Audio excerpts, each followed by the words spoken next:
I just pre-ordered the 2026 Tesla Model Y Performance. Should you? Well, it depends. Why do people buy the cars that they do?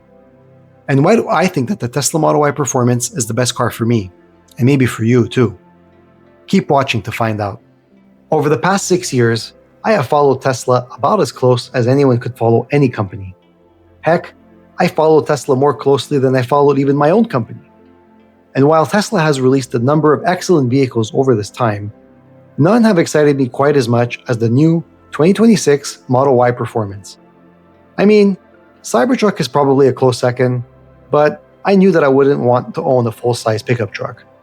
This sort of begs the question, how do people know what they want when they purchase a new vehicle? How do they choose? What are the key decision points in the car buying process? In this video, I will walk you through how people decide which car to buy and why I will buy the Tesla Model Y Performance specifically. Let's dive right in. For most people, the decision to buy a new vehicle, or anything really, is to address a need or a desire. Maybe your current vehicle is getting old and maintenance costs are starting to add up. Or maybe your family is getting bigger and the small compact sedan won't cut it anymore. Or maybe, like in my case, your current vehicle is operating just fine, but you just want to drive something badass, or you want it to drive you around. Whatever the case may be, the very top of the purchase funnel is about answering the question, do I want or need this car? If the answer is yes, the consumer moves into the purchasing funnel. Personally, I have wanted to buy a Tesla for years, but my life circumstances were never really in the right alignment, and the timing was never quite right. Fortunately, I have finally decided to pull the trigger, and I am expecting my new Model Y Performance in March. The next level down is deciding on the type of powertrain you want to buy. Internal combustion, hybrid, or electric. Each have their pros and cons. I am choosing to go pure electric because I like the driving experience, acceleration, and technology that electric vehicles, and Tesla vehicles specifically, provide. Many other people choose electric vehicles because they cost less to own and operate, and are a lot more convenient than traditional internal combustion. No more gas stations, no more oil changes, your brakes last forever, very little maintenance at all. If you have never driven an electric vehicle before, you really owe it to yourself to at least try it. Go to a Tesla service center and ask for a test drive, and don't worry if you have no intention of buying the car. In my experience, Tesla service center employees are super laid back and very helpful. Remember, they aren't being paid a commission for selling a vehicle. There's no pressure, there are no expectations. Once you decide on powertrain, the next big question is budget. How much of your disposable income do you want to commit to your car? Here, people will typically consider the monthly payment, insurance costs, and fuel. If you're considering an electric vehicle, access to low-cost charging is an important criteria to keep in mind. If you will need to rely on public charging or supercharging for the majority of your charging needs, it will get quite costly. I plan to install a home charger, so I will have access to convenient, overnight, low-cost charging. Fortunately for me, Quebec offers some of the lowest electricity rates in the world due to its abundance of cheap and renewable hydroelectricity. I estimate that my overnight charging rate will be 9 cents per kilowatt hour. This means that I could theoretically charge from 10% to 80% for about $5, and I probably wouldn't even need to charge every day. The next decision point is vehicle type. Do you want a SUV? A sporty 4-door sedan? A pickup truck? Do you have young children and need trunk space? Will you be towing? At this point in the journey, people consider practicality and their lifestyle. In my case, I have 2 young children, one in a full car seat and one in a booster seat. And young kids have a lot of stuff. The Model Y works for me because it has an incredible amount of indoor storage between the big trunk, the sub-trunk, and the frunk. I currently drive a 2019 Nissan Rogue, and before that, I drove a 2013 BMW 335 Xi.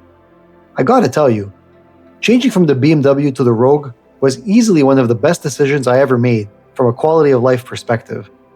It is so much easier getting the kids in and out of the vehicle without having to squeeze into a small back seat to buckle a small child into the car seat, and the extra trunk space is really a lifesaver. Like, you would think that moving from a BMW to a Nissan is a downgrade, but it actually felt like a really big upgrade for me. Once you decide on form factor, the next decision is brand. Branding in general is a very abstract concept for most people, but branding is critical because it directly influences the consumer perception of value. People will pay more for brands that they trust and for brands that they think will elevate their social status. A brand's popularity and trustworthiness is ultimately what drives the consumer to pick a car from company A over a similar car with a similar drivetrain, form factor, and price from company B. I am choosing to buy a Tesla because I relate to Tesla's brand. For me, Tesla's brand is associated with technological superiority, safety, performance, and fun. But more than this, Tesla vehicles in general offer a lot more value than vehicles from other brands at comparable price points. For example, the Tesla Model Y comes standard with heated seats and heated steering wheel, an amazing audio system with 15 speakers and a subwoofer, an entertainment system, access to free over-the-air software updates, premium connectivity, and basic autopilot, and it starts at just $65,000 in Canada. Contrast with BMW, where, for $63,000, you can buy a BMW X3 with a 1.5 second slower 0 to 100 time compared to the Model Y.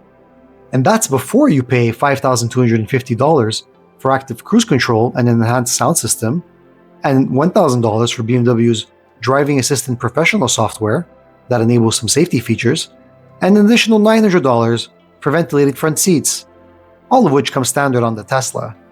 So essentially, with the BMW X3, you're paying over $70,000, $5,000 more for a slower and far less technologically advanced vehicle. It just doesn't make sense. Not to mention, Tesla's full self-driving software is incredible and will only keep getting better from here.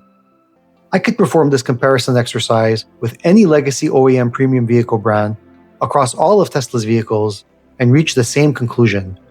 Tesla vehicles offer the best value by far in their respective price points. The last part of the car buying decision process involves identifying the specific model and trim of the vehicle that you want. At this point, you have already chosen your powertrain, price point, form factor, and brand. Let's use Tesla's Model Y as an example. Model Y is currently being offered in 4 trims in the US, but only 2 trims here in the Canadian market, the Performance and the long-range all-wheel drive. This is because Tesla Canada is currently importing Tesla vehicles manufactured at Giga Berlin to circumvent Canadian counter tariffs against US-built Tesla products.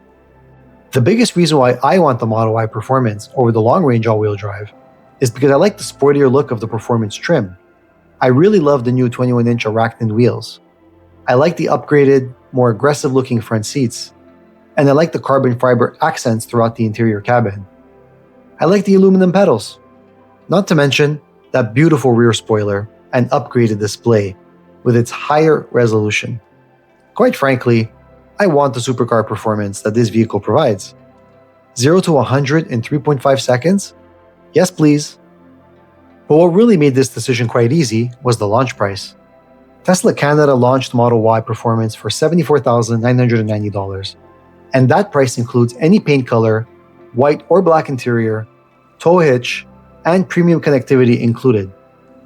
The long-range all-wheel drive starts at $64,990, only $10,000 less. But if you upgrade the paint, the wheels, choose the white interior, and get the tow hitch, the price is actually the same as the Tesla Model Y Performance, and the range is actually 4 kilometers lower than the Tesla Model Y Performance. So Model Y Performance is really like no compromise. Now, if Canada had other Model Y options available, such as the standard or premium rear-wheel drive versions of the vehicle, the calculus would probably be different for most consumers, since the price gap between those vehicles and the Performance model would be wider. But it wouldn't change anything for me. Ultimately, the Model Y Performance offers a combination of technology, convenience, power, and range that no other vehicle on Earth could match for the price. And that is why it will be my next car, and allow me to finally update my X profile description all these years later. What do you think? Let me know in the comments. If you like this video, please like and subscribe to my channel. Your support will help me create more videos like this in the future. As always, you can find me on X at TSLAFANMTL, Tesla Fan Montreal.